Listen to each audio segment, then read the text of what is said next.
What's going on, everybody? Welcome back to the channel. Governance. We are talking about these funds. Should the community have the final vote on what should happen to them? Everything going on in crypto, and why is the price of Terra Luna Classic not following the market? All that and more in this video. So be sure to subscribe if you're not already subscribed to the channel. Also leave a like on this video. We really do appreciate it.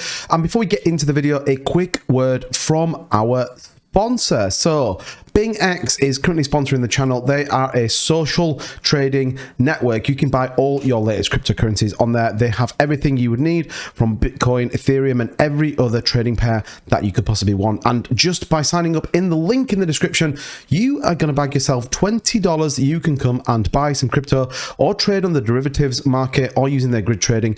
Also, they have a special $5,000 worth of bonuses just for signing up with the link in the description using my promo code. So if you want to get yourself over to BingX, they also have a fantastic academy where you can learn all about trading cryptocurrency and everything else. Tons to do it. Thank you so much, BingX, for sponsoring the channel. Again, click that link in the description, get yourselves over there for $20 and to be able to get that $5,000 worth of bonuses from BingX. Now, let's get on with the video. So taking a look at the market, we had the FOMC meeting minutes.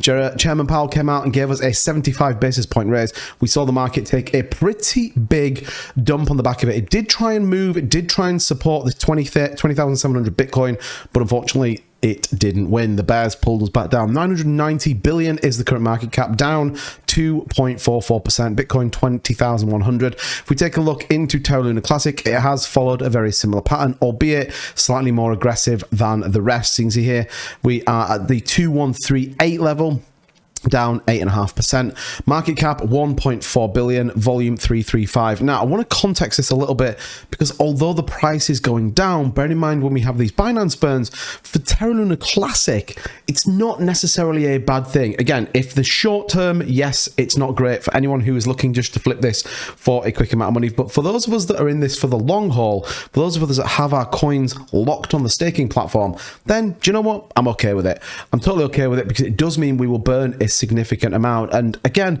we talk about burns being a part of the redevelopment of Terra Luna Classic. We shouldn't underestimate the power of some of these. 335 million is the burns. Now remember, Binance have gone to every single month now that we're going to be getting that, but stay tuned to this channel because I'm going to bring you it every week still so we understand where we are. We're at $1.4 billion market cap. It's in line, roughly speaking, with the market, particularly these more volatile assets. And remember, Terra Luna Classic is still an incredibly volatile asset, so albeit down 9%, could be up 20% tomorrow. We have to bear that in mind. If we have a slight look on the more technical chart, we can see this pretty big sharp decline in the last hour from them FOMC meetings. We did see some big whale selling off as we saw that big pump on the other day. But volume is up. Remember, volume is our friend, whether that be buying or sells. It's obviously better for everyone holding. The price goes up, but in the terms of burning, it's better if the price goes down. We do burn a significantly amount more if the price is lower. We're also seen USTC do something similar, but just as an example, Ethereum down $1,100, $4.36%. Get my words right. So when we talk about burns, we still have Binance up there, 13.7 billion, 26.1 billion is our current amount burned.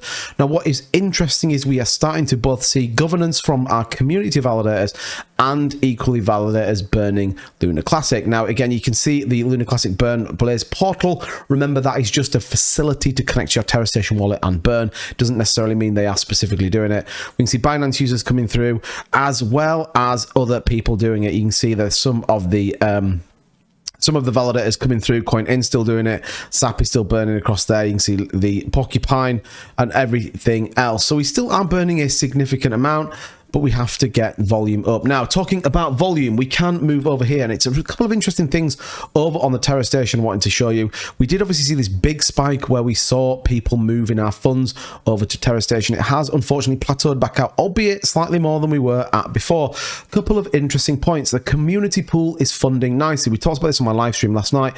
It's getting on to nearly over $300,000 sat in our community pool that supports both development of Terra Luna Classic and everything else coming on on board. Staking ratio 12.19% is a good number to have. Now, when we talk about governance, and there's a couple of things I wanted to kind of point out with this, we obviously have the current vote around distribution proposal. So this is this $4.16 million that people are still not deciding what's going to happen. And if anything, we are seeing people move out of Terra Luna Classic because of this infighting.